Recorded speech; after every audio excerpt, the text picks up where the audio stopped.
जिनके पास ये यम है, सत्य, अस्तेय, ब्रह्मचर्य, अपरिग्रह, अहिंसा, शौच, संतोष, तपह, स्वाध्याय, ईश्वर प्राणिधान, ये नियम है। और ये सध सकते हैं अगर देव प्रार्थनाएं की जाए, गुरु के बल से सध जाते हैं ये। गुरु से बल लो, ऐसा देव बल लो, आत्मबल जगाओ अपना। और जैसे आपका आत्मबल जगेगा, आत्मविश्वास जगेगा, आपका आत्मनिश्चय हो जाएगा, आपने दृढ़ निश्चय कर लिया, और जैसे आपका निश्चय अटल हुआ, आप में विश्वास जगा अपने प्रति, आत्मविश्वासी आप बने, तो ये यम और नियम सधने लगेंगे। सत्य, स्थेय, ब्रह्मचर्य, अपरिग्रह, अहिंसा, शौच, संतोष, तपः, स्वाध्याय, ईश्वर प्राणिधान। और तभी टिक पाओगे, तब टिक कर बैठ पाओगे।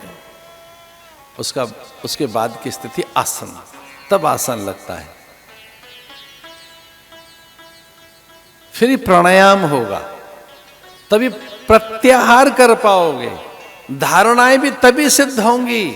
उसके बाद उतर कर आता है ध्यान, और फिर है समाधि। बेचारे सीधे साधे भोले भाले निश्चल निर्दोष मन के साधक हमारे पास चले आते हैं और सीधा सीधा हमसे कहते हैं ध्यान सिखा दो। अच्छा, ध्यान सिखा दें? ध्यान सीखना है? हाँ, पर ध्यान से पहले तो धारणा की जाती है। धारणा की कभी? धारणा से पहले तो प्रत्याहार किया जाता है, उससे पहले फिर प्राणायाम किया जाता है, फिर उससे पहले आसन है। और ये तभी सिद्ध होगा जब नियम सिद्ध हो जाए, और नियम तभी सिद्ध होंगे जब यम सिद्ध हो जाए। हाँ, आओ आपको यूं ब्रीदिंग एक्सरसाइज सिखा सकते हैं, अनुलोम विलोम। ध्यान तो आपको उतार के लाना है, ध्यान सिखाया थोड़ी जाता है। ध्यान तो परिणाम है, ध्यान तो परिणाम का नाम है, वो तो परिणाम है, आप में घटित होगा ध्यान। तो ध्यान हम कहां से देंगे? ध्यान तो आप में घटित होगा धारणा के बाद, प्रत्याहार, प्राणायाम के बाद। तो नीतियों का निर्वासन।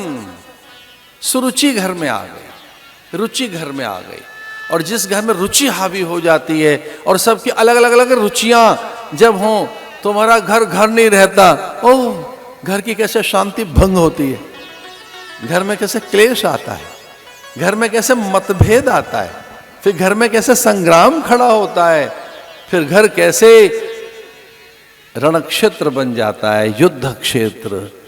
कैसे वहां लोग एक दूसरे से रूठ जाते हैं, चुप हो जाते हैं, बोलना छोड़ देते हैं, एक दूसरे के बैरी बन जाते हैं, और लोग अपने ही बैरी बन गए। क्योंकि रुचियों के लिए जी रहे हैं, हम अपने लिए जी रहे हैं, हमसे स्वार्थ आ जाता है,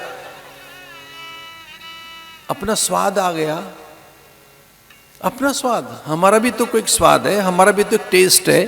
सबको एक अलग अलग अरोमा चाहिए, ऐसा वैसा, ऐसी वस्तु वैसी वस्तु। तो घर जैसे मानो रुचियों का संसार, रुचिना वैचित्र्या। जगत किसे कहेंगे? जिसमें भिन्न भिन्न रुचियां हैं। लेकिन अगर आपके पास नीति है, संयम है, सदाचार है, तो ये रुचियां भी बड़ी संयमित होंगी, आपकी मर्यादित होंगी, नियंत्रित होंगी। रुचि के रूप जाल के कारण सुनीति का निर्वासन हो गया। यद्यपि सुनीति से पुत्र हो ही गया था, लेकिन तब तक तो रुचि स्थापित हो चुकी थी। फिर अच्छे भी संकल्प हमारे गौण हो जाते हैं, अथवा तो वो बहुत प्रभावशाली नहीं रहते, या कि वह रुचियों के आवरण में ढक जाते हैं।